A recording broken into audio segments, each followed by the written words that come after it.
Om Sadashiva Samarambam Shankaracharya Madhyamam Asmadacharya Paryantam Vande Guru Paramparam Ishvaro Guratmeti Murti Veda Vibhagne Vyomavad Vyaptadehaya Dakshinamurtaye Namaha Sarva Vedanta Siddhanta Gocharantam Agocharam Govindanta Samarananda Satguru Pranatosh Maha Om Shanti Shanti Shanti Om. Ainda estou um pouquinho resfriada, peço desculpas, a gente dá continuidade então. Página 212. Amor, como é a consciência amor? Aqueles que não entendem que o autoconhecimento e o amor são, muitas vezes, criticam o Vedanta como um caminho meramente intelectual, implicando que o caminho do amor é superior, porque produz estados de amor extasiantes. Tenho que interromper aqui e dizer que eu fui uma dessas pessoas que criticou o caminho do Vedanta no começo, porque eu senti falta de calor, de êxtase, de amor, de devoção. Precisamos mencionar que, porque o amor motiva todos os esforços conscientes e porque todos os rituais são realmente karmas, não há caminho de amor. Além disso, também precisamos mencionar que Vedanta é o conhecimento por trás de todos os caminhos. Portanto, não poderia ser dito ser o caminho, né? Então não dá para chamar o Vedanta de caminho. Ele é o caminho por trás de todos os caminhos. No entanto, deixando esses argumentos de lado, Vedanta poderia razoavelmente ser chamado de caminho sem caminhos, na medida em que incentiva a ação e a ação sempre leva a algum lugar. Na medida em que é um caminho, afirmamos que é um caminho de amor que leva à realização de que o eu é amor. Esse mal entendido é devido à incapacidade dos buscadores de conectar a ideia do eu como consciência e o eu como amor. Existe uma conexão lógica. Se a realidade é a consciência não dual, como Vedanta sustenta, e se o amor existe, então não pode haver diferença entre amor e consciência. Existe também uma conexão prática simples. A ponte entre eles é a atenção. Em termos da aparente realidade, o amor é a atenção disposta. Dizer que amo meu gato significa que eu presto atenção nisso. Eu o alimento, o abraço e penso sobre isso. Se eu não prestar atenção ao meu marido ou esposa, ele ou ela, vai me informar que eu não amo mais ele ou ela.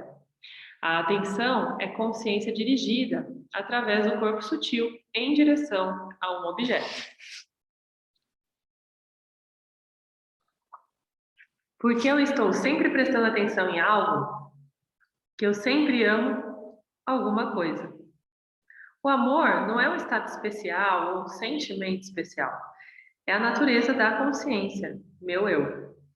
Ela não vem dos objetos, mas os objetos a invocam. Você pode argumentar que há muitas coisas que você não ama, mas isso é verdade somente porque lhe agrada não amar um objeto particular. Se lhe agrada não amar um objeto, então é porque você ama o que não gosta. Não amar um objeto porque você não gosta do objeto não significa que sua natureza não é amor.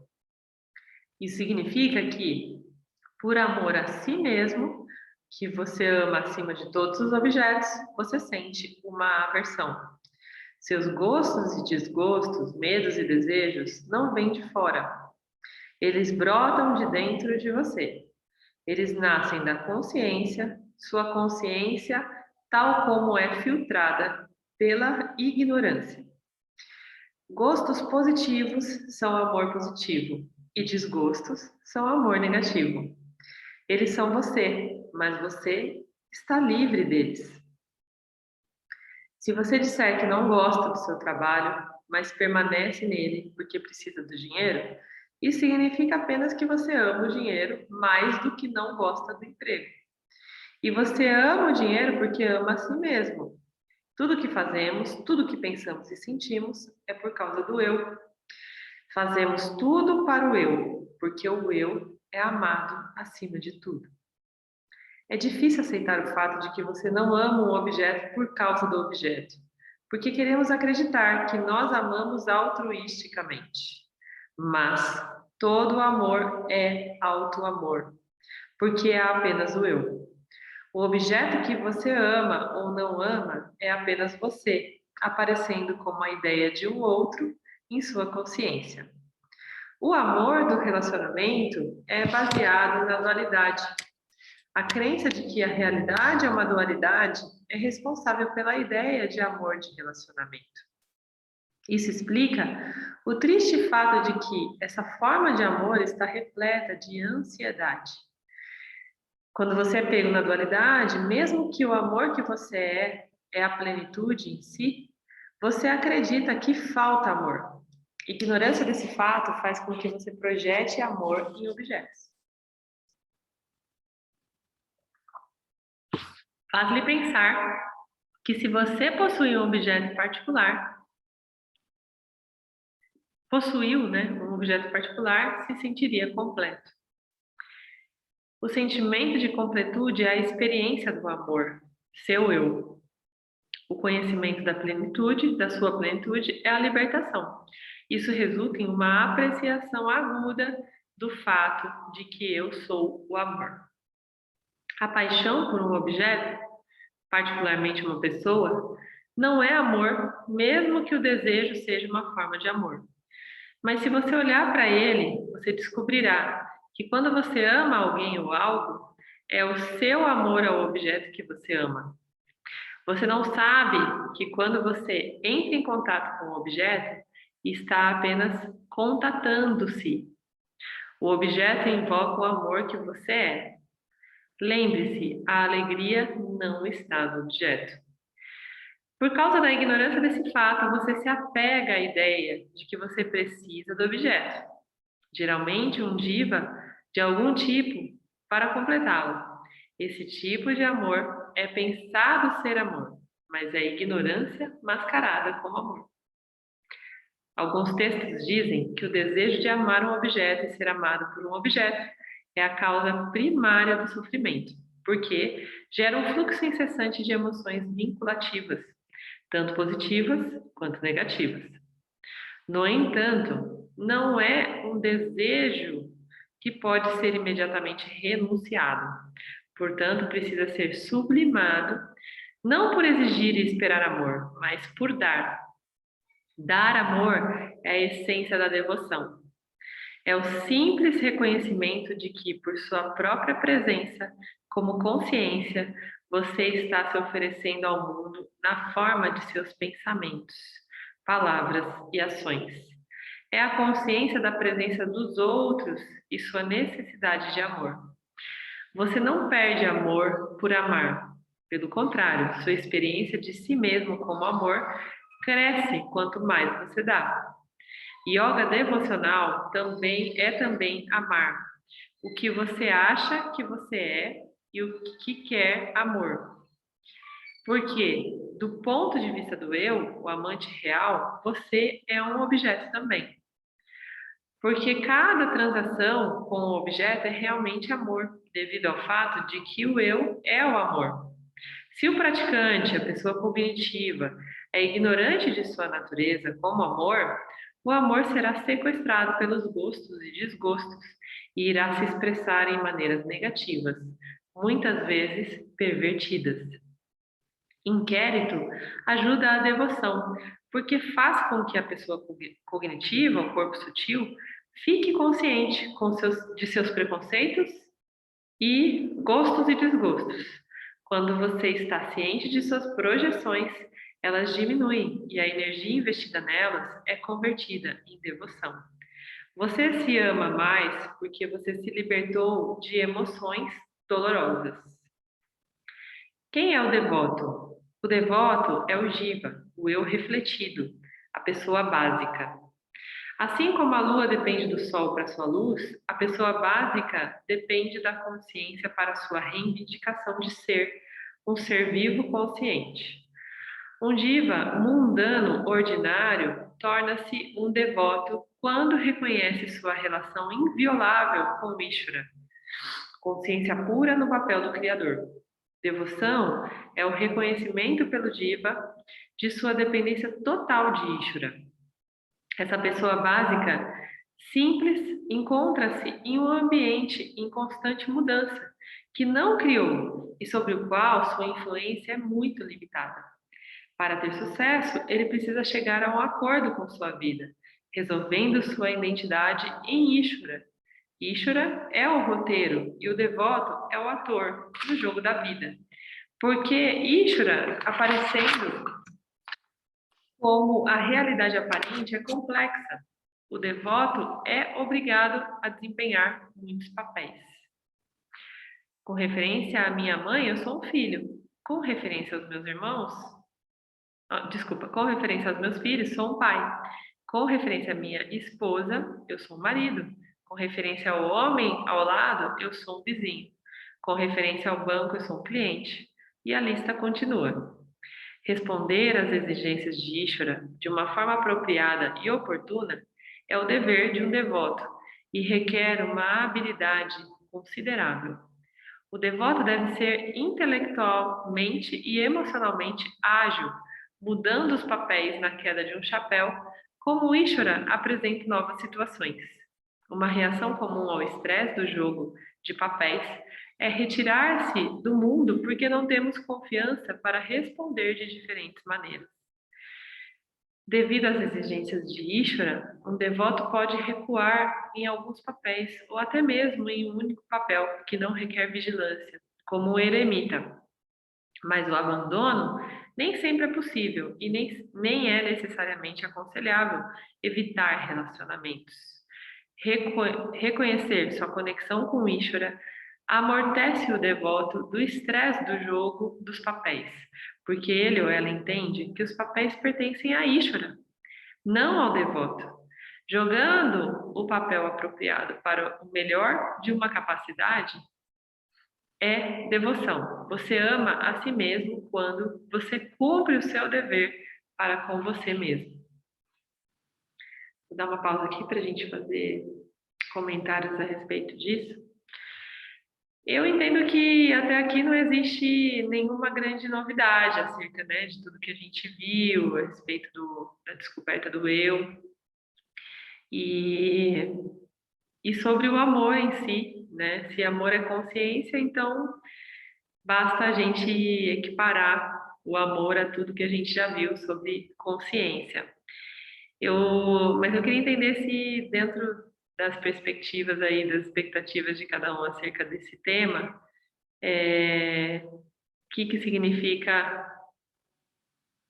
esse contato, né? O que vocês estão achando dessa ideia? Faz sentido para vocês?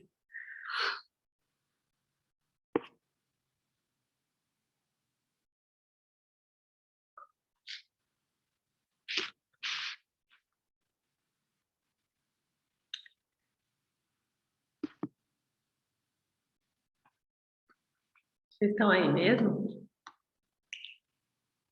Vocês estão me ouvindo?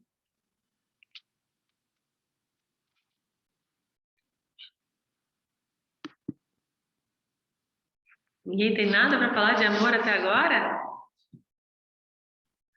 Eu já sei porque ninguém está falando, porque o Tchutchucão veio aqui pessoalmente hoje. Deixa eu ver se dá para mostrar ele aqui. Ih, não dá para virar a tela. O Tchutchucão está aqui do outro lado, quietinho. E aí não tem ninguém para começar falando. O Tchutchucão tá fazendo falta aqui no coro. Diga, Igor. O Igor resolveu fazer as vezes. Eu vou falar, então. Eu vou falar.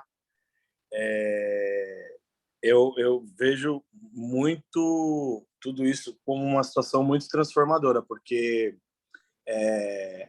a gente tem a ignorância dentro da gente que faz a gente não despertar para o verdadeiro amor, né? E quando a gente olha para si internamente, a gente consegue entender e enxergar esse amor que realmente ele existe, né? Não só por uma pessoa, não só pela vida, mas o amor num contexto todo, né? Então eu acho que faz muito sentido. Sim, a gente sabe, em linhas gerais, que existe muita distorção acerca das manifestações do amor, né? Mas a gente não consegue chegar necessariamente, sem o Vedanta, eu digo, né? Necessariamente a um cerne comum, né? Ao ponto nevrálgico ali de onde tudo surge. E com o Vedanta fica claro que tudo surge da ignorância, de a gente não saber a nossa real natureza e, com isso, perder o senso de completude, né? E, naturalmente, buscar essa completude em outro objeto, em outro jiva, especialmente.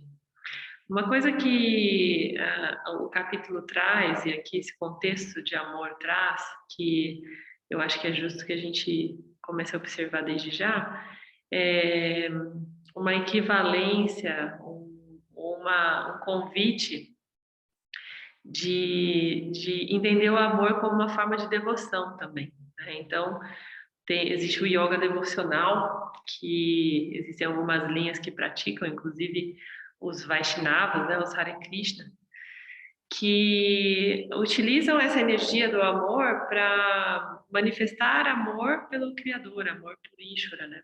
Então, a gente pode, não, a gente não necessariamente tem que fazer um sadhana devocional, mas a gente pode ser mais devocional com a nossa vida, sabe? Então, esse tem sido meu exercício aqui, acho que a gente vai falar um pouquinho mais aqui à frente. Tem sido um exercício para mim trazer essa devoção em forma de amor pela vida, amor pelo Criador, amor pelo meu ser, né? Então, quando a gente manifesta isso verdadeiramente e passa a ter esse hábito mesmo, a gente entra já nesse estado da última etapa, né? Que é o Nididhyasana. A gente realmente passa a sentir esse amor que somos, entender que isso faz parte da nossa natureza e se alegrar por isso, sabe? Nosso coração se alegra por sermos amor. Então, é muito legal a gente enxergar esse amor sendo sinônimo de devoção também. Diga, Gabi. Eu achei curioso esse parágrafo que ele fala sobre o amor que você tem pelo outro, né, pelo objeto que ele chama, que na verdade é uma ignorância mascarada de amor. E isso para mim é muito assim, explodir na cabeça, sabe? Porque você fala, nossa, faz muito sentido eu achar que eu amo os meus pais, mas eles são objetos, igual você estava comentando dos seus filhos, e como que você desvincula isso diariamente, né? E aí eu fico assim, putz, isso aqui são pecinhas que estão aqui no plano que eu vim para fazer parte da minha Matrix, e aí eu fico, sabe, entra naquela outra dimensão de pensamentos que se eu ficar muito, eu até falo, vixe, né? Então, eu acho que é um pouco difícil para mim, mesmo nessa altura do campeonato aqui no final do livro, fazer esse discernimento, porque a gente vai no automático, não tem jeito. Não tem jeito assim, né? Deve ter. Eu tô falando para mim, né? No meu caso, eu fico pensando, como que eu vou desvincular sem estar na constante vigilância? Eu mesma me cortando, que seja de fazer um julgamento, que seja de pensar nesse fato do amor, né? Então, quando eu li essa frase, eu até grifei, mas é a ignorância mascarada com amor. Então, eu fiquei, nossa, é muito difícil, gente. E eu posso dizer que com filho é pior ainda, Gabi, fazer isso, sabe? Porque com pai, com irmão, eu particularmente tenho um pouco mais de facilidade. Nossa, mas com filho, inclusive a gente estava brincando aqui, né? A gente chegou a uma conclusão, o Mário deu conta de arrumar uma analogia incrível para explicar essa questão do filho, né? Uma vez a gente estava ouvindo uma sanga lá da linhagem do Kriya Yoga, e o Swami falava assim: ah, e aí você fala que é o seu filho, porque você ama o seu filho. Aí eu te pergunto: foi você que fez o corpo sutil dele? Foi você que fez a mente dele? Foi você que configurou alguma coisa no jiva dele? Foi você que deu ar para ele respirar? É você que faz o coração dele bater? Então ele não é nada seu. Você acha que ele é seu, mas ele não é seu. Ele não é nada seu. Né? Ele tem uma configuração própria e ele está aqui fazendo a jornada dele. E aí a gente brinca agora que os filhos são igual bolo de caixinha, sabe? Ele já vem pronto com todos os ingredientes e a gente, o máximo que pode fazer, a intervenção que a gente tem é pequena, né? A gente pode, por exemplo, inventar de adicionar leite ou um leite vegetal ao invés do leite animal. A gente pode substituir o ovo por algum outro espessante. A gente pode inventar de bater com batedeira ao invés de bater na mão, inventar uma forma de coração ao invés de uma forma reta, fazer coisas assim, mas ainda assim é uma intervenção muito pequena, né? Tá ali pronta essa alquimia, essa receita, tá pronta, né? Então tem sido o nosso exercício, assim, porque quanto mais a gente acha que a gente interfere nessa criatura, maior é o vínculo, né? E maior é a dependência que a gente cria. Então tem sido um exercício pra gente. A gente brinca, sabe? Olha lá o bolo de caixinha. Agora virou o jargão aqui. Olha lá o bolo de caixinha. E, então, assim, é o que você falou, é um exercício de vigilância, é uma coisa que tem que estar presente na nosso cotidiano. Caso contrário, a gente se ilude e cai na ignorância fácil, porque ela tá aí, né? O golpe tá aí, cai quem quer. A gente fala que Maia é mais fiel do que a gente muitas vezes, né? O papel dela é manter a ilusão aqui on, e ela faz isso direitinho, né? Ela mantém a ilusão on e a gente aqui de vez em quando fica off e cai na ilusão, né? Então a gente está bom também na busca do conhecimento, tanto quanto Maia está on na propagação da ilusão. E é isso, mais uma ilusão que encontramos a essa altura do campeonato, a ilusão do amor, desse amor aí que a gente aprende a falar sobre, né? Difícil, viu? Difícil não, desafiador, Gabi. Você chegou até aqui é porque já não é mais tão difícil. Aceita que dói menos, Gabi. Eu aceito, eu só tento assimilar. Olha quantas notas eu faço aqui. Assimila, é só ficar atento que assimila. Bom, então vamos continuando aqui. Página 214, conversão de emoção em devoção. Olha que legal isso. Tendo em mente que a devoção não é um caminho especial, é justo pensar no yoga devocional como a conversão da emoção nascida do amor por objetos impermanentes em devoção para o eterno sujeito, o eu. Transformar a emoção em devoção requer um compromisso sustentado e persistente com a prática do não apego, sem a qual o progresso devocional sério é impossível.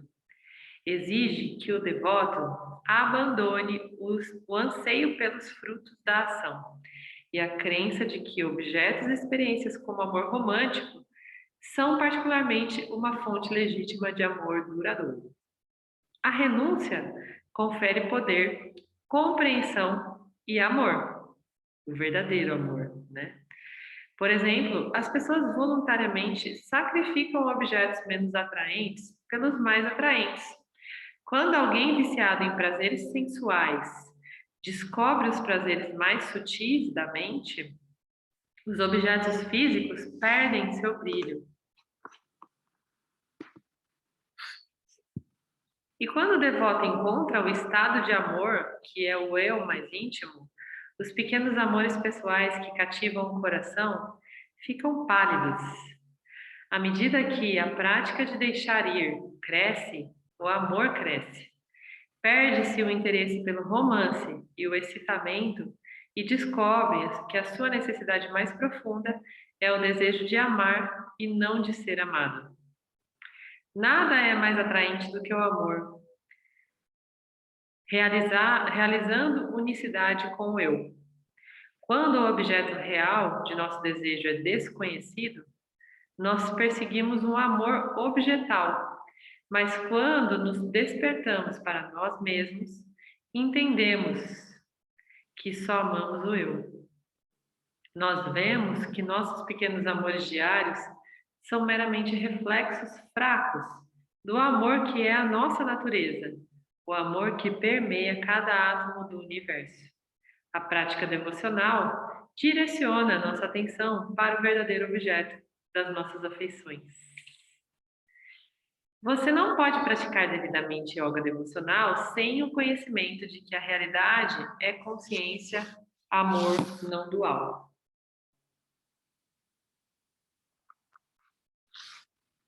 Com esse entendimento é fácil adorar a si mesmo. Se a realidade é amor não dual, aparecendo como objetos grosseiros e sutis, uma vez que a vida não é mais que transações intermináveis com objetos, sua vida pode facilmente se tornar um templo, uma oferta, uma oração, uma apreciação de si mesmo. É fácil adorar os objetos que se apresentam a você quando você sabe que eles são realmente você, porque você se ama além de tudo. Se essa ideia faz você se sentir arrogante, você tem uma ideia errada de quem você é. Eu vou dar uma pausa aqui para contar para vocês que eu tenho sentido isso cada vez mais nas práticas de Kriya Yoga, né? O Kriya, para quem não conhece, é uma metodologia de meditação ativa e consciente que tem alguns passos que são seguidos para que a gente experiencie o ser que somos. E é interessante que a gente, como iniciante do CRIA, né, a gente fez a iniciação ano passado, eu acho que foi, não lembro se foi novembro, a gente, como iniciante, fica ainda prestando atenção no passo a passo, né? E aí, essa semana, o Mário foi fazer uma reciclagem no final de semana, fiquei com as crianças, para ele trazer para a gente aqui se precisava de alguma correção e tal. E ele trouxe uma coisa que mudou completamente a nossa forma de fazer. Ele falou assim, que como o CRIA tem essa linguagem devocional, ele falou, a ideia é que a gente faça tudo como se fosse uma oração, em forma de oração, né? Então, a gente trouxe essa energia devocional e soltou um pouco mais, sabe, essa preocupação técnica dos movimentos.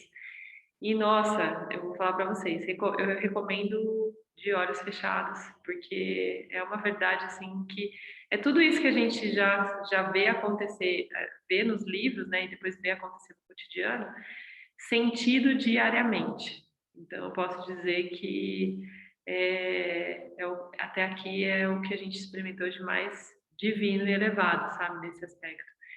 E é uma oração que a gente faz para o nosso ser, é uma prática devocional para nós mesmos, porque nós somos o ser, né? Então, quando a gente manifesta devoção para os nossos gurus, para os nossos mestres, o que a gente está fazendo é nos reconhecendo através deles. E o Vedanta pede para que esse movimento seja legítimo, para que a gente alcance esse objetivo da iluminação, né? Então, dando continuidade aqui, se a compreensão não dual escapa-lhe, no entanto, nem tudo está perdido. Você pode adorar dualisticamente. Isso pode ou não levar à liberdade. A religião é culto dualista. O objeto de adoração e o adorador são acreditados como diferentes. É a adoração de acordo com o seu guna predominante, ou o guna que é predominante na época.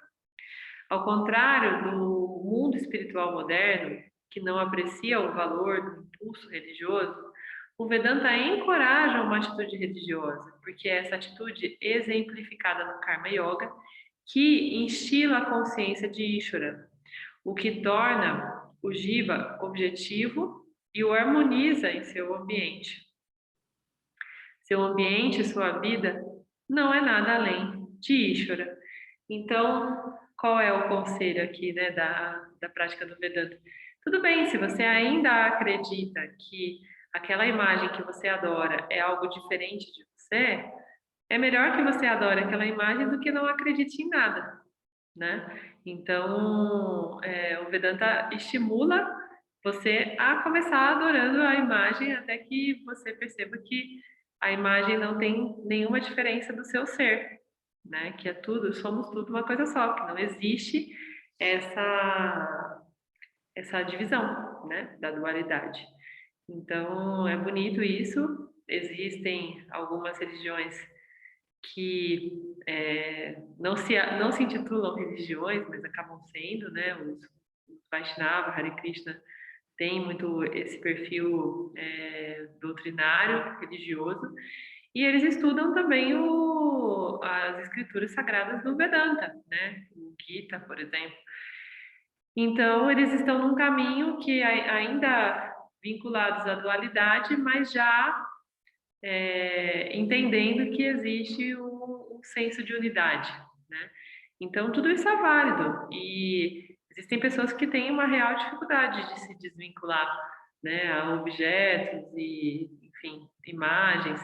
E tá tudo bem, é melhor que haja esse vínculo, né, que tenha uma aliança com uma busca, com uma verdade, do que não haver nada. Então, eles aqui, né, o James reforça que tá tudo certo, ok? Devoção com qualidades. Se o seu corpo sutil, o instrumento de adoração, é predominantemente tamásico, você vai acreditar que o eu é um Deus especial, ou talvez um ser espiritual, algo diferente de você. E porque sua mentalidade é primitiva, você adorará como se fosse uma criança ou um escravo. Você se abrirá a todas as formas de extraordinárias crenças mágicas e ficará emocionado e fascinado pelos sentimentos negros invocados quando você visualiza demônios, diabos e fantasmas. O medo será sua emoção predominante e você não pode estar acima de usar práticas satânicas, lançamento de feitiços, por exemplo, para trazer danos aos outros. Você pode amar milagres e rituais estranhos. Na Índia, existem seitas que bebem o sangue sacrificial de animais para mostrar sua devoção. Você provavelmente vai acreditar no céu e no inferno, interpretar as escrituras literalmente e ficar obcecado com o pecado. Você pode ter uma afinidade ímpia pelos cultos e ser facilmente manipulado por sacerdotes corruptos ou ter prazer em entregar-se a poderosas personalidades espirituais, permitindo-se sofrer abuso em suas mãos.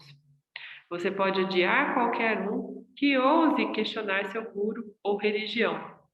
A história religiosa é repleta de exemplos de muitos excessos causados por esse estado de espírito estreito. A Inquisição e o islamismo fundamentalista vêm à mente.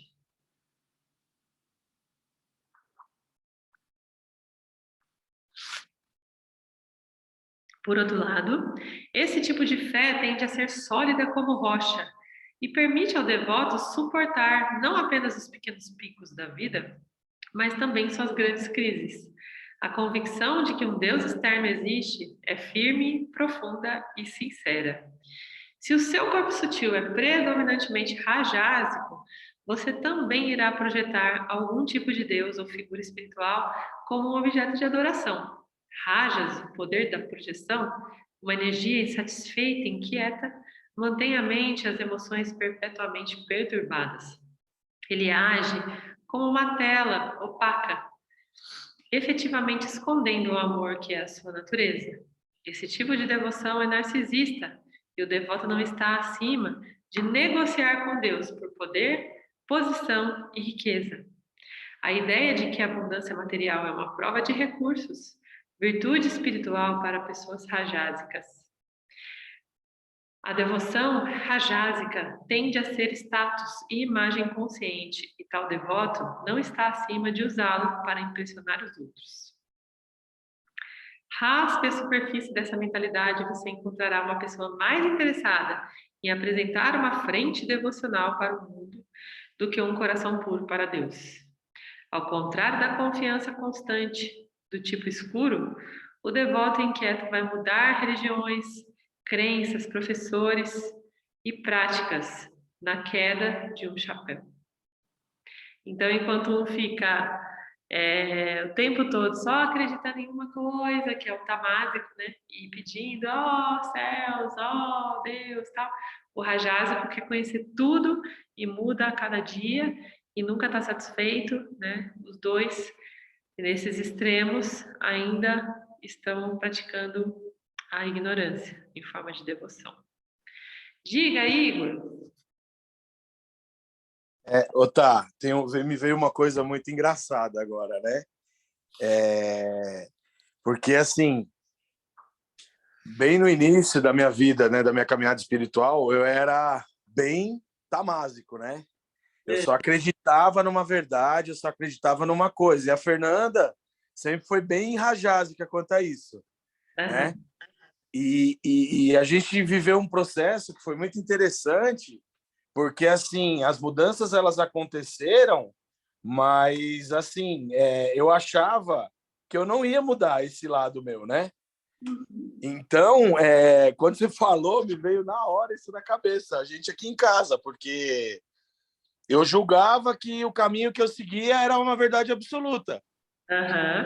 Né? Só que hoje, eu vejo que eu consegui sair dessa fase tamásica, né?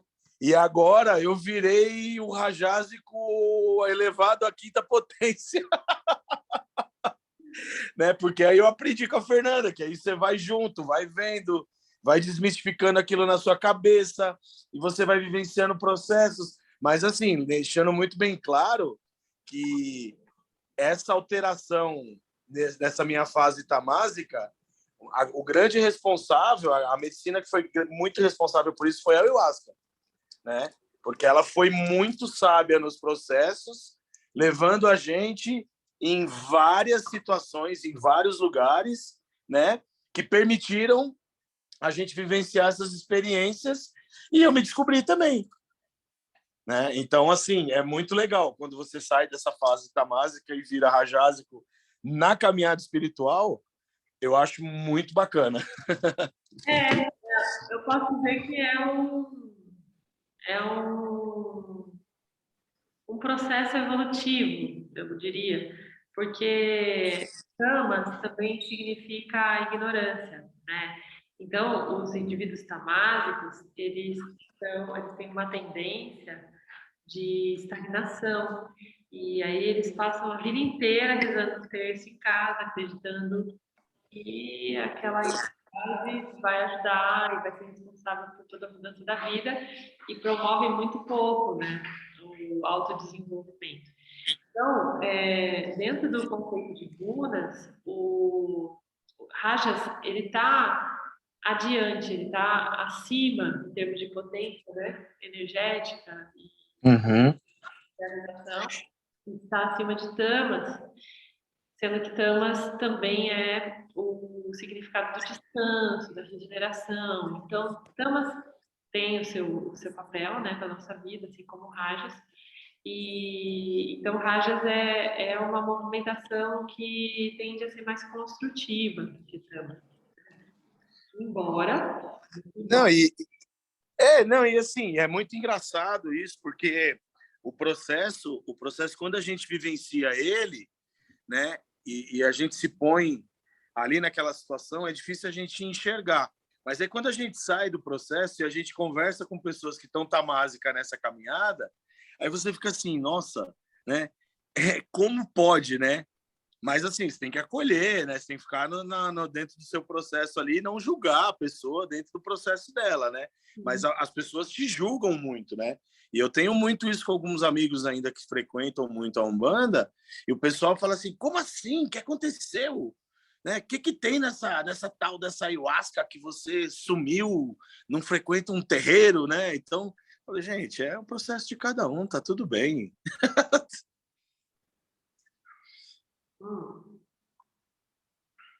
E entendendo que nosso objetivo é sermos predominantemente satívicos, né? Então, o sattva é o objetivo final para essa caminhada. Mas acho que ele vai chegar aqui nessa parte, nas próximas linhas. Vamos dar mais uma olhadinha aqui, então.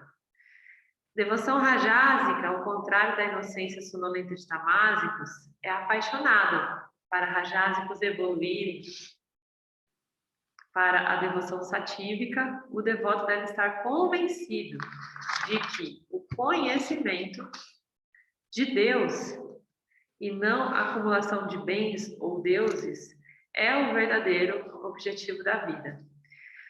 Uma vez comprometido com o autoconhecimento através da adoração, esse devoto torna-se um dínamo espiritual e faz um rápido progresso.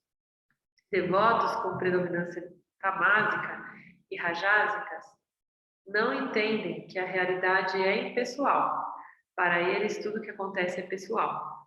Consequentemente, sua visão de Ishvara é pessoal, a seu detrimento, na medida em que muitas vezes se vê em desacordo com Ishvara, seu ambiente. Sattva, a terceira vertente da corda psíquica, é a mais alta das 3 etapas inferiores de devoção. Está enraizada na consciência. É a base mais segura para uma vida devocional, porque o coração satívico é um espelho limpo, capaz de refletir com precisão a imagem de Deus. Ver o eu refletido em um coração puro é amar o eu. Os devotos satívicos são abençoados com curiosidade, inteligência, discriminação e epifanias poderosas. A devoção satívica é caracterizada por um forte valor para a renúncia, desapaixonação, dedicação de ação e seus resultados a Ishvara, apego profundo às escrituras não dual, amor à cultura espiritual e humildade. A desvantagem de Sattva, porque o véu que separa o devoto do ego é tão fino, o devoto pode tornar-se espiritualmente vaidoso e sofrer apego à pureza, bondade, beleza e conhecimento.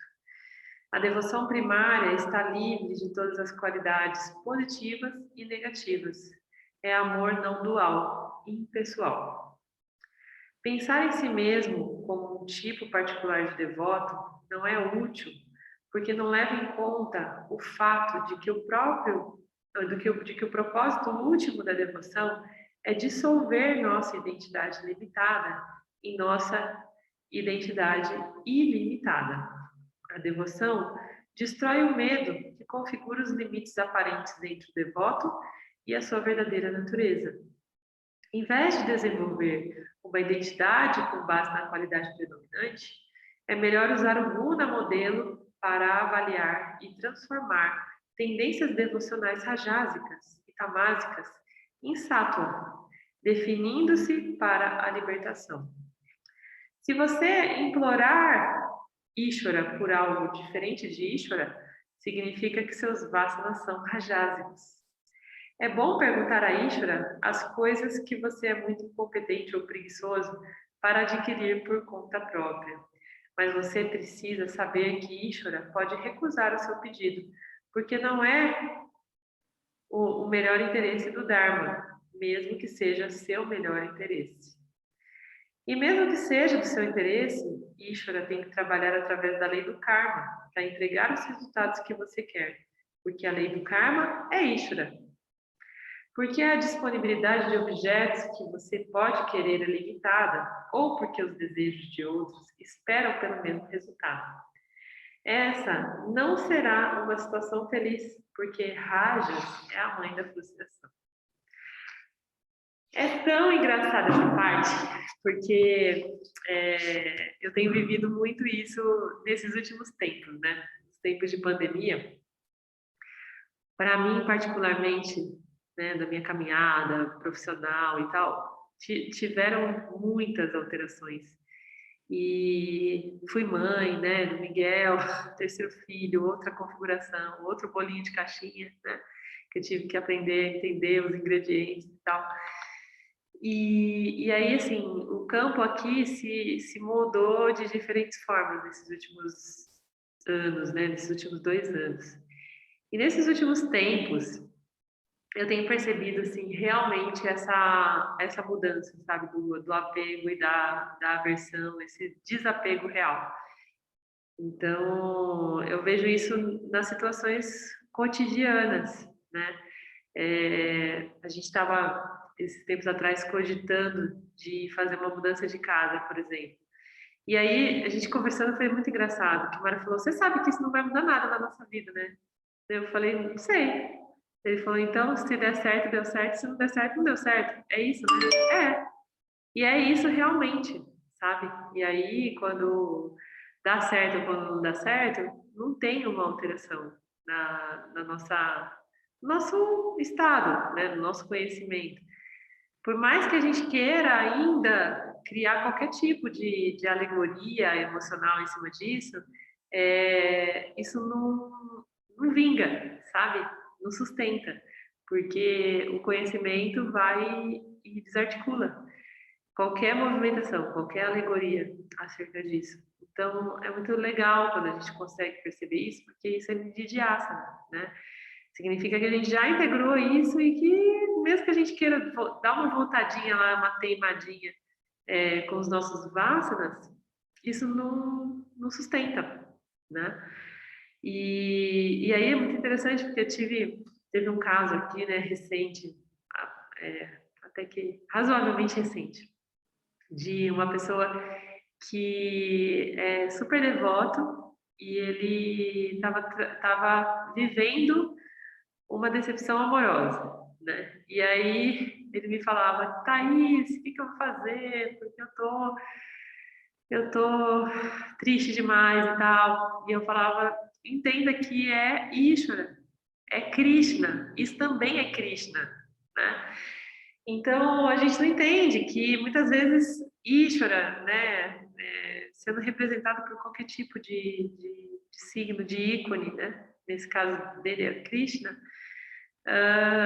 muitas vezes se apresenta de forma contrária, nos protegendo de nós mesmos nessa caminhada, né? Então, às vezes a gente quer trazer uma autonomia e colocar os nossos desejos à frente, e isso claramente vai apenas nos vincular mais ainda a essa teia kármica, né? E Ishvara, por misericórdia a nós mesmos, fala, não, deixa eu dar uma intervenção aqui para Thaís não se perder tanto nessa teia, né? Para ela não se enredar mais ainda nesse processo kármico. E aí ele corta uma conexão. E a gente acha que é o cúmulo, né? Meu Deus, como é que cortou? Era para vingar e não sei o quê. E é uma bênção, e a gente nem imagina o quanto isso pode ser uma bênção, né? E muito menos agradece por isso. Então, essa ignorância dos desejos instaurados faz com que a gente se enrede mais nessa ignorância do ser, né? Porque é tudo uma coisa só. Então, para que a gente não se sinta frustrado ou depressivo ou qualquer coisa em relação ao que o campo apresenta, né? A gente pode manifestar devoção por todas as coisas. Ah, deu errado? Gratidão, deu errado. Ah, deu certo? Gratidão, deu certo. E porque não existe certo e errado, né? As coisas são como são, o campo se apresenta da maneira que está configurado para a gente, dentro das nossas possibilidades kármicas e dármicas também. Diga, Amanda. Oi, tá. Complementando aí o que você está falando, acho que tudo isso está muito relacionado com a nossa necessidade do controle, né? Que realmente quando não sai da forma que a gente está, que a gente quer ou que a gente acha, né, que deveria ser, por exemplo, assim, a gente entra nesse estado de questionamento, que aí é o que faz realmente a gente sofrer. Eu vejo muito isso. E nessa última ayahuasca, por exemplo, eu tive um tratamento muito forte com a questão da morte, assim, sabe? A visão da morte, como a gente às vezes não aceita, né? E eu tive um processo ali que eles me fizeram acreditar que eu ia perder, né? No caso, a minha cachorrinha. E eu falava, não, eu não aceito. E eu comecei inclusive, culpá-los, falar, por que vocês estão fazendo isso? Como se realmente fosse algo que eles estão fazendo, como essa pessoa que termina o relacionamento. A gente começa, se a gente não tomar cuidado, a nossa mente coloca a gente contra quem, na verdade, está nos ajudando, que, na verdade, muitas das situações são para o nosso bem, só que a nossa visão curta, vamos dizer assim, não consegue ter essa percepção. E eu acho que está tudo muito relacionado com aceitar que nós não estamos no controle. Eles falavam muito isso no ritual para mim. Você não tem opção, não é uma opção sua. A morte, ela é um processo que acontece, são missões que a pessoa encerra e ela vai para um outro plano porque tem mais missões esperando por ela. Não é você que controla isso, não está no seu controle.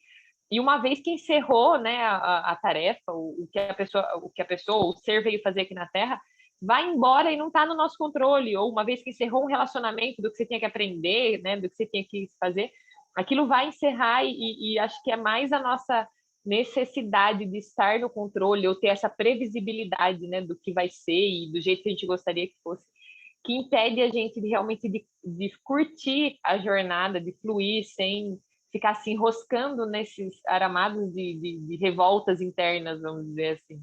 Uhum. Então foi bem legal esse ritual da ayahuasca que trouxe para mim essa consciência de que nada está no meu controle, nada sou eu que defino, e tudo que acontece é bom, nem mesmo a morte é ruim, nem mesmo ela deve causar essa insatisfação interna ou esse, né, desejo de mudar alguma coisa. Tudo que acontece está acontecendo do jeito que tem que acontecer, do jeito que tem que ser. Os nossos desejos não atendidos, eles, na verdade, não é algo que está no nosso controle, né?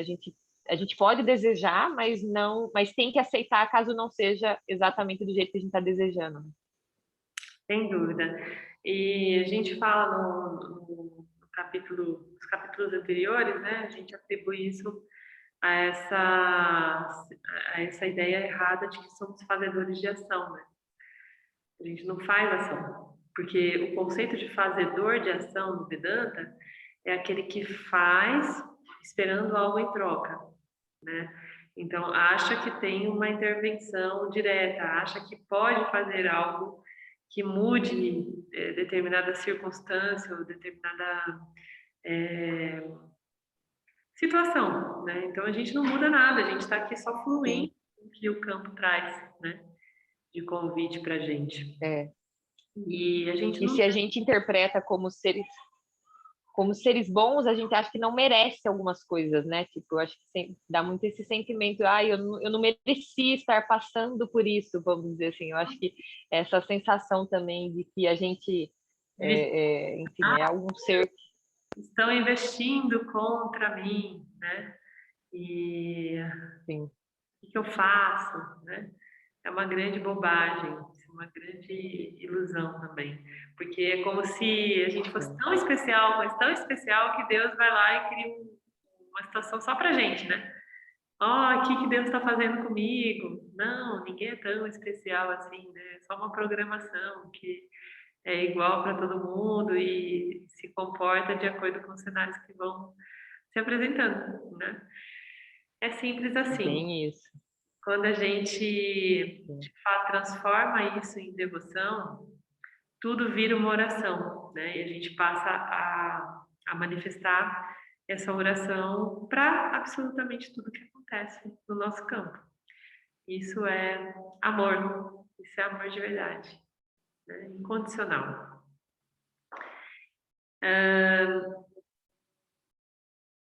Ninguém pergunta a Ishvara por ar, porque o ar não é escasso.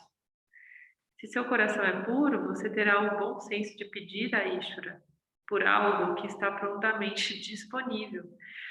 Porque Ishvara está prontamente disponível como o self do devoto, e a realização do self é a realização de todos os desejos.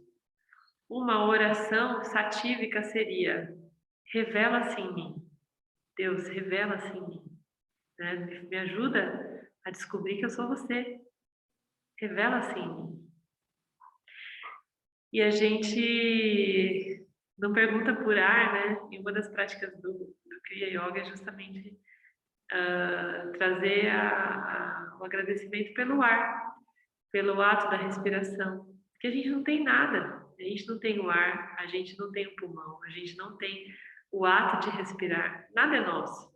Né? Tudo presente de Ishvara. Eu não posso garantir que eu conseguirei executar minha próxima respiração. Não tenho nenhuma garantia sobre isso. Então só existe o agora e tudo o que Ishvara está me abençoando, no aqui e agora. É só isso, todo o resto é uma grande ilusão. A oração não é adoração. Então, continuando aqui. Você quer falar mais alguma coisa, Amanda? Não. Gratidão, tá? Muito lindo isso que você falou. Eu até anotei aqui, porque realmente é isso. Deus nos ajuda, se revela através da gente, né? Pra gente entender que a gente é Ele. É só isso. Então, a oração não é adoração. A oração é um uso inteligente do livre-arbítrio, porque leva Ishvara em consideração. Mas não é a adoração. Não é a adoração porque desmente uma compreensão imperfeita da natureza de Ishvara, o Criador e doador dos resultados da ação. A oração é uma súplica baseada na crença de que o que se é o que é insuficiente.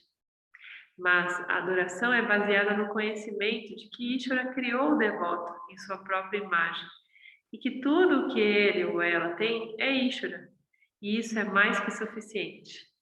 A adoração é uma oferenda, uma liquidação de contas com Ishvara. A oração é necessária para um buscador de libertação, e há apenas uma oração: remova minha ignorância e me revele. Essa devoção secundária leva à devoção primária. Sattva é o trampolim para a devoção primária, não dual. A devoção primária não se desenvolverá enquanto o coração for tamásico. Rajas é a saída de tamas. Os devotos tamásicos acreditam em Ishvara, mas são muito preguiçosos para realmente procurar Ishvara. Se o tamásico devoto torna-se devocionalmente proativo e ocupa regime de purificação, ele irá gerar epifanias e insights. Eventualmente, como o devoto experimenta o eu refletido em um coração cheio, mais e mais sattva se desenvolve e o desejo de autoconhecimento surge. O desejo de autoconhecimento é a forma mais elevada de devoção, porque a autorrealização é o propósito da vida humana. Você se ama totalmente quando faz a coisa mais nobre para si mesmo. Quanto mais o eu é experimentado, o autoconhecimento mais firme se torna. O conhecimento do eu é indireto, mas a investigação o converterá em conhecimento direto. A compreensão firme e rápida de que minha natureza e a natureza de tudo é amor não dual. Que lindo isso, né, gente? Ai, ai. Até suspirei aqui agora. Tão lindo. Devoção é caminho e ação. Devoção é conhecimento, visão clara. A devoção é um amor infantil e intenso por Ishvara. Infantil no sentido da pureza, tá? É o reconhecimento da minha total dependência de Ishvara. Eu não tenho nem o próximo suspiro, a próxima inspiração, o próximo respirar. Não tenho. Tudo é de Ishvara. Por que eu deveria amar Ishvara? Porque tudo que eu valorizo é dado por mim, por Ishvara. A devoção é o Karma Yoga. Porque quando vejo que meus gostos e desgostos impedem a visão de que tudo é Ishvara, e Ishvara sou eu os elimino pacientemente. A devoção é um sentimento de reverência. À medida que meus gostos e desgostos são apagados, ocorre uma sensação de reverência. É a maravilha que aparece quando vejo vastidão e a complexidade de Ishvara. É um sentimento de paradoxo que surge quando vejo o todo não dual, em que sou lado a lado com a incompletude em que estou. Olha que incrível, né? Então, é realmente o tempo todo a gente vive esse paradoxo, né? Do que sou e do que estou. Nossa, eu sou o ser e estou esse jiva escasso, né? Tão incompleto, tão ínfimo, perto do meu ser, do meu eu.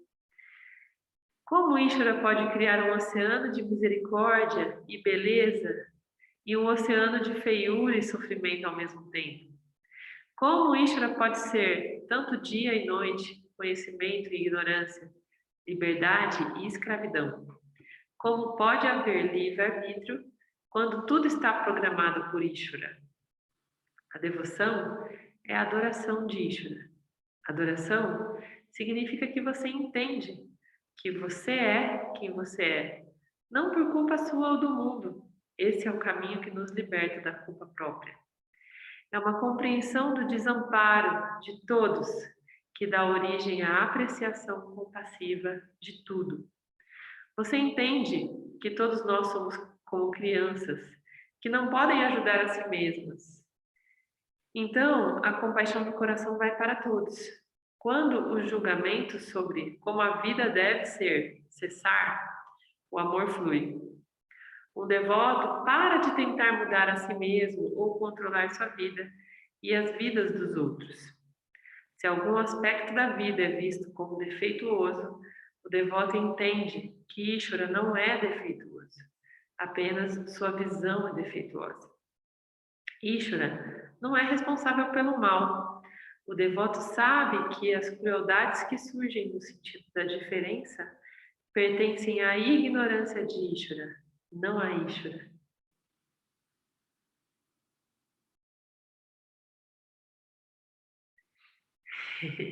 Alguém quer falar alguma coisa? Até aqui?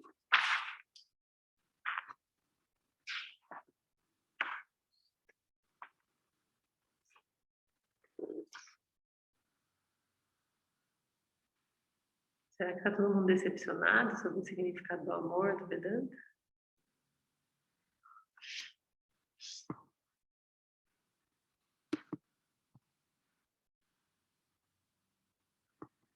Estão entendendo? É tão intenso que deixa a gente até sem palavras. Bom, estando todo mundo entendendo, eu estou satisfeita. O importante é vocês estarem compreendendo. Thaís, Foi tudo. é um pouco perturbador esse trecho do livro, assim, porque é muito conflitante, né?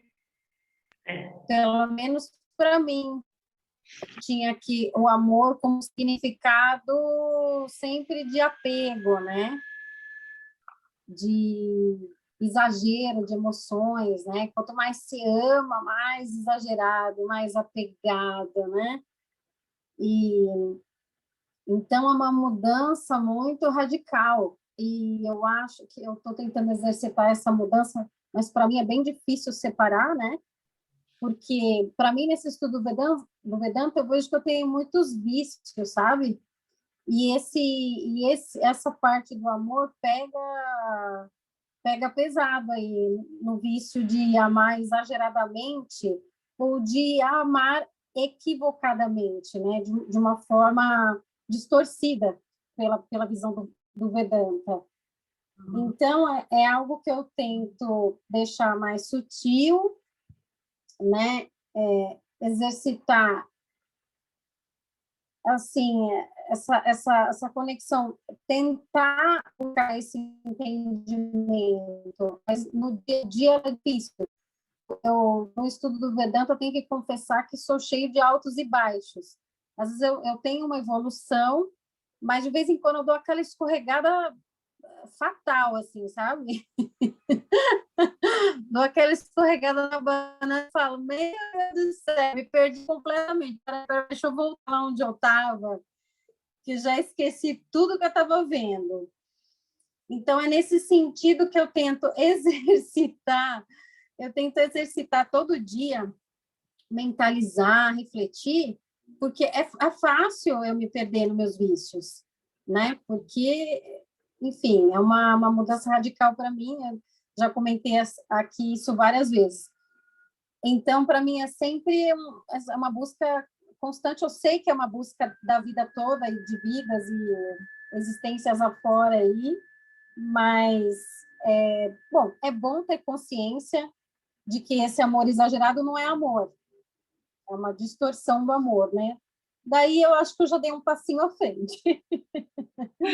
Tem gente que passa vidas e vidas sem sequer desconfiar disso, né, Su? Então, com certeza, o fato de você ter consciência já é um grande passo. E o fato de você conseguir observar e ter esse mokshômetro à vista, né? De ver a hora que você está escorregando e, meu Deus, agora eu estou distorcendo tudo, também é uma super ferramenta, né? Foi tão engraçado que você fez lembrar que essa semana eu tive também um escorregão desse e foi um pouquinho antes, eu tive uma conversa um pouquinho antes do Mário ir para a academia, né? E aí a gente se afundou em ignorância. Eu e ele falamos algumas coisas assim, que não tinha nada a ver com o que a gente vive aqui, né?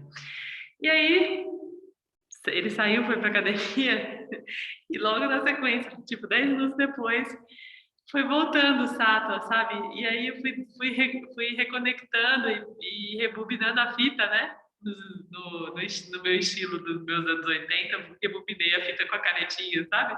Quem já fez isso? Rebobinar a fita cassete com a canetinha. Me senti fazendo isso e voltando, né? Na frequência do Vedanta.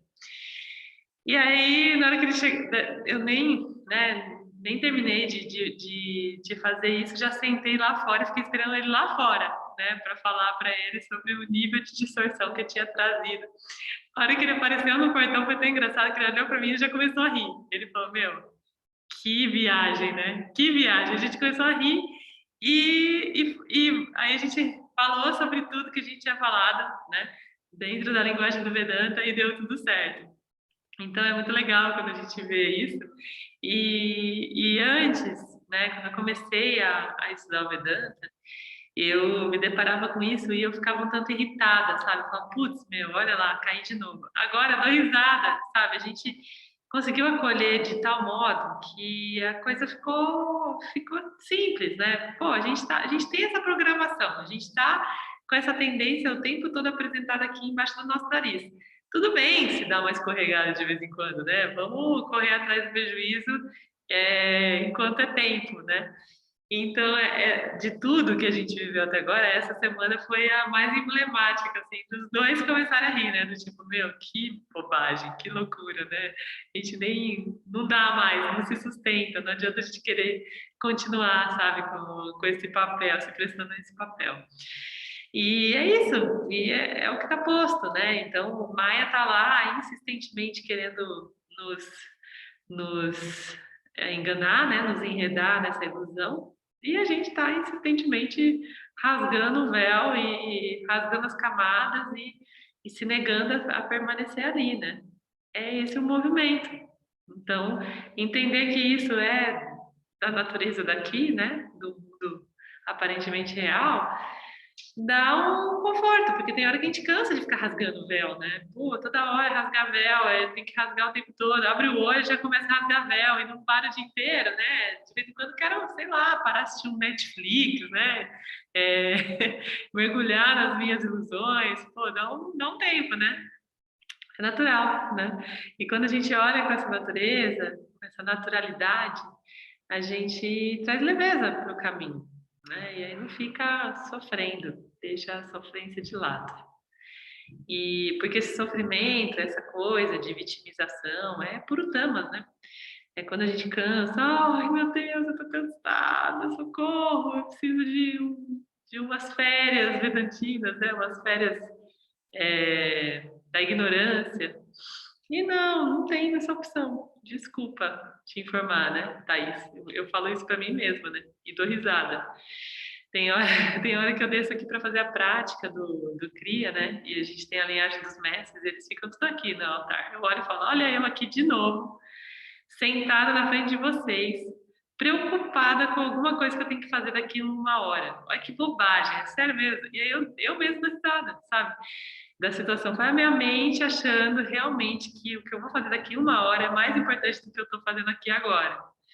Então, quando a gente se permite, né? Se permite se acolher, a gente passa a exercer essa misericórdia, essa compaixão de nós para nós, em primeiro lugar, né? E é um movimento legítimo, é um movimento justo, porque estamos nessa condição de buscadores que não é nada fácil.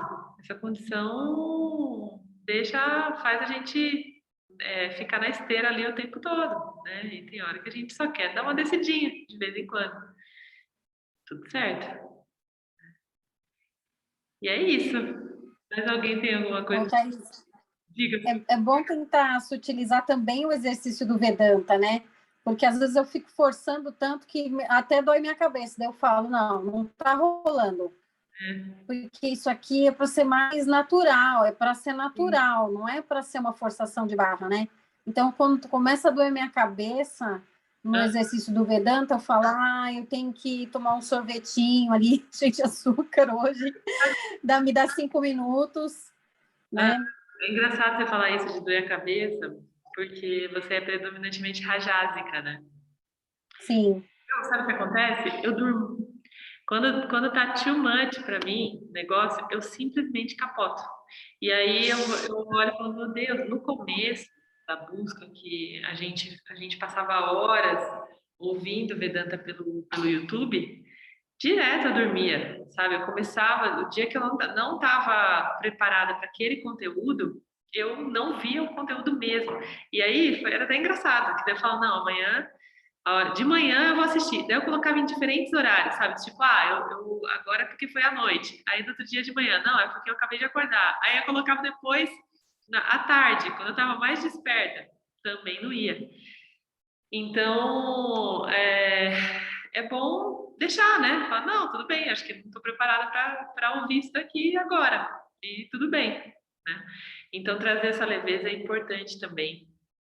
Porque, caso contrário, a gente cria uma coisa traumática e a nossa própria mente tende a bloquear isso de uma maneira mais vigorosa, né? Então, trazer essa leveza, temperar essa relação, né, com o Vedanta é da nossa responsabilidade também, é importante. Isso também é amor. Se eu fosse resumir em pouquíssimas palavras o que esse livro, que a experiência do Vedanta está sugerindo para mim, é exatamente de deixar tudo mais natural e buscar o equilíbrio. E essa forçação de barra é exatamente o oposto, né? É uma violência. Sim, é uma cobrança. A cobrança do Rajas. Se a gente está falando de ahimsa, não faz sentido nenhum a gente forçar o nosso próprio motor em nome do conhecimento, né? Então, essa violência, a não violência e a violência são movimentos muito mais sutis do que a gente pode prever, né?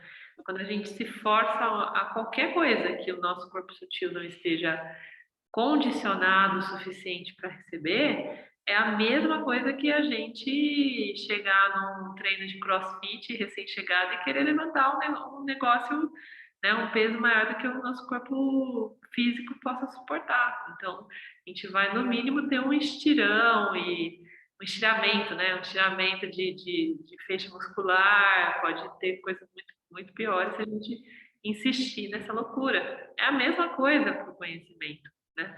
Nosso corpo sutil tem suas limitações, tem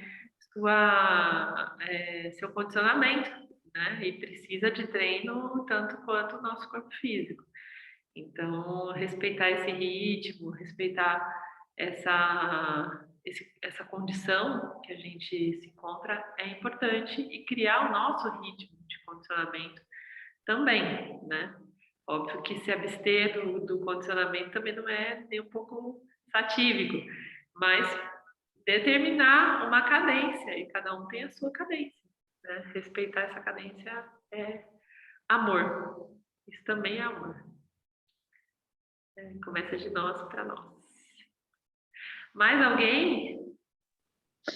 Só eu estou me sentindo um ET, porque assim, no começo da leitura de hoje, eu até fiquei assim um pouco assustada, né? Mas depois, com a explicação do James, eu me senti completamente confortável e eu concordei com tudo. E aí tá todo mundo, ai, mas meu Deus, e só eu tô achando normal e tô achando que faz sentido? Eu tô me sentindo um ET aqui, gente, me ajuda. Eu achei que faz total sentido. Ele explica de uma forma, assim, no começo deu uma assustada, depois eu falei, não, mas faz total sentido o que ele está dizendo, né? A gente não ama o próximo, não ama o cachorro, não ama o pai, não ama a mãe porque a gente é altruísta. A gente ama porque a gente quer se sentir melhor. A gente ama porque a gente quer ser um ser humano melhor. E a gente acha que a gente fazendo isso, então a gente não faz pelo outro, nós fazemos por nós. Totalmente. Então, assim, para mim fez total sentido. E aí tá todo mundo meio nessa briga aí, eu tô falando, gente, será que só eu tô maluca aqui no sistema? Porque para mim fez total sentido e eu concordo com tudo que ele falou. Eu também. Na primeira vez que eu ouvi, na primeira vez que eu visitei esse conteúdo, eu ouvi direto do professor que seguia o James, né, que é o professor Arlindo. E ele deu um exemplo que eu fiquei impactada em primeiro momento. Depois eu fiz uma investigação e vi que ele tinha razão. Ele falou assim: vocês acham que uma mãe tem um filho por amor altruísta? Não. E aí eu, epa, peraí, agora mexeu com a minha maternidade, né? Onde já se viu questionar o meu amor de mãe, papapá. E aí ele começou a trazer elementos que me fizeram concordar que sim, até o amor de mãe é um amor a si mesmo, né? Porque quando a gente exerce esse amor que é intenso e de uma dedicação absurda, a gente, em primeiro lugar, até biologicamente, a gente está produzindo dopamina, que é o hormônio do amor. Então, a gente está se beneficiando diretamente por esse exercício da maternidade, né? Então, é tudo tão maluco que não tem como a gente negar que a gente é beneficiado, né? Diretamente com o exercício da maternidade. Então, de algum modo a gente cria, né, essa situação do altruísmo, da benevolência, para que a gente consiga um pouco de virtude junto com esse pacote, né? Ah, meu Deus, sou uma mãe, portanto sou mais virtuosa. É só mais uma busca, né? Só mais uma busca que está ali, intrínseca, com aquele exercício que é visto como um dos mais belos da Terra, né?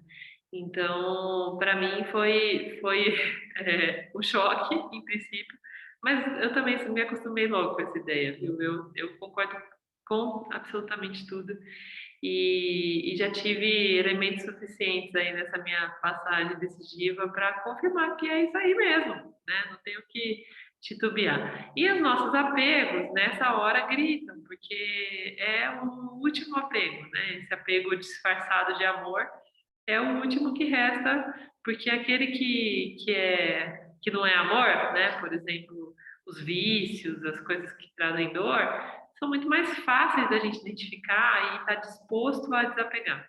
Esse que vem com esse rótulozinho cor-de-rosa, né? De amorzinho, bonitinho, é o mais difícil, é o último é o que a gente deixa para jogar por último, né? Da nossa prateleira. Então é isso, por isso que sabiamente James coloca no último capítulo, né? Porque esse é efetivamente o último. O outro, que é o 14º, é uma revisão geral. Então, ele deixa para falar por último, para a gente estar bem preparado, né? Tipo, agora que você já jogou um monte de coisa fora, olha para isso daqui e ressignifica, né? Essa é a proposta. Então, que saibamos fazer isso aí nos próximos dias, né? Que a gente consiga internalizar essa verdade. Esse capítulo é bem rapidinho também, então na semana que vem a gente já termina, já finaliza para partirmos para a reta final do livro, ok? Bom, pessoal, então vamos chegando ao final dessa sanga. Lembrando que somos completos, assim como o capítulo todo disse, né? E recomendo a vocês também ouvirem, repetirem o mantra Purnamada todos os dias da vida de vocês, porque ele só faz com que a gente reafirme essa condição de completude que temos e somos. Ok? Então, vamos lá. Om Purnamada Purnamidam Purna Mudachyate Purnasya Purnamadaya Purnameva Vashishyate Om Shanti Shanti Shanti. Gratidão a todos. Ótimo descanso.